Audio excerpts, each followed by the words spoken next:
What's up, guys? This is Valentina with Bigger Creations, and today we're going to talk about 3 ways to use loops better. Like I said, today I'm going to talk about a few ways that will help you use loops better as a producer so that 1, your productions are more unique, and 2, you can leverage the things you have at your disposal better. So let's jump into it. So first, I want kind of like an equal playing field here. Some people may not realize when they start to produce that you can actually change or sample a loop. So we're going to cover that first. It's probably the most obvious way to use a loop other than just looping it on your track. But we'll get this one first, and then I'll show you a couple of unique tricks that you can do to take it to the next level.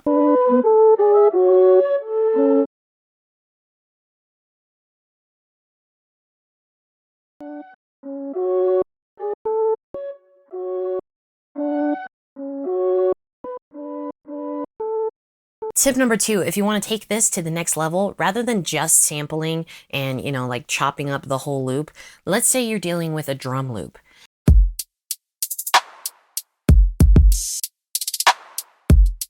And you really like the drum sounds in there. You can't find them by themselves, but you don't like the drum pattern. It doesn't fit your unique production, but you love the sounds in the drum loop.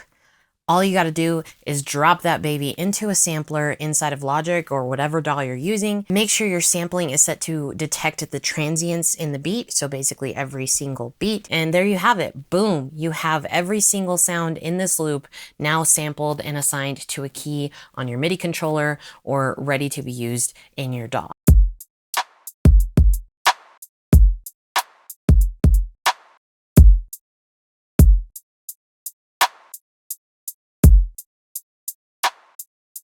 So now you can make your own unique drum loop using the sounds that you liked from that drum loop without being stuck to the pattern of that loop. Okay, tip number 3 is something that I actually find myself doing a lot. Let's say you find this awesome sound that you like the chords in there, but you don't like the chord progression, and you wish that maybe the 3rd chord was the 2nd chord and the 2nd chord was the 4th chord. You just kind of want to switch up the whole chord progression, but you're kind of stuck with this loop.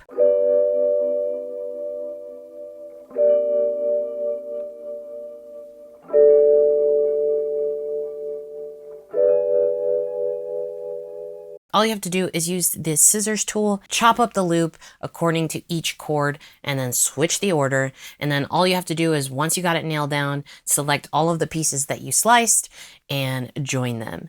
And now you have a completely different chord progression with the same sound, same sample.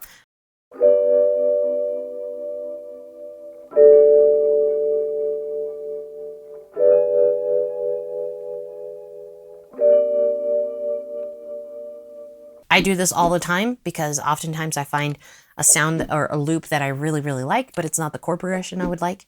You can also do this to actually manipulate the chords that are in the chord progression. So let's say you chop up those chords, you can put them onto a separate track, use a pitch shifter or a sound shifter to change the pitch of the chord, to change the chord, and then bounce that back and join it all together into a new chord progression. It's definitely a great way to make your chord progression unique to your production. This final tip is a bonus tip, and it's probably one that's not as obvious to everybody, but it's something that I use frequently just to kind of get me rolling and started on a project. This might be one of the least obvious ways of using a loop. Oftentimes when I find a loop, I use it just to kind of generate inspiration and kind of get me started on a project. So let's say it's an instrument or a melodic loop. I'll put that as my first track and then build my drum arrangement, add a couple of complementary sounds.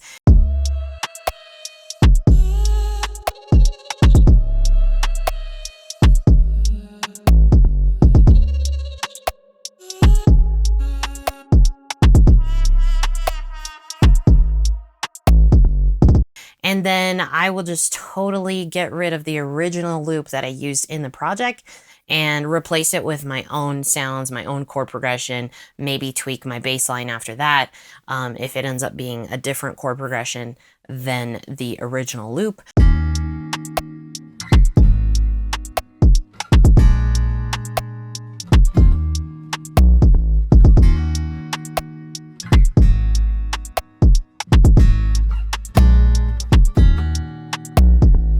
it's a great way to kind of kickstart your inspiration without having the intimidating feeling of just staring at a blank project and wondering what you're going to play and whether the first thing that you play or come up with is good enough to be able to continue and move on in your project. So there you have it, guys. Those are some ways that you can take your productions to the next level with using loops, but not making it feel like you are actually just looping loops on loops on loops. I hope this video was helpful. If you liked it, make sure to hit that thumbs up. Make sure you're subscribed so that you don't miss future videos. And as always, if you ever have any questions or want to see more content, check me out on Instagram or TikTok.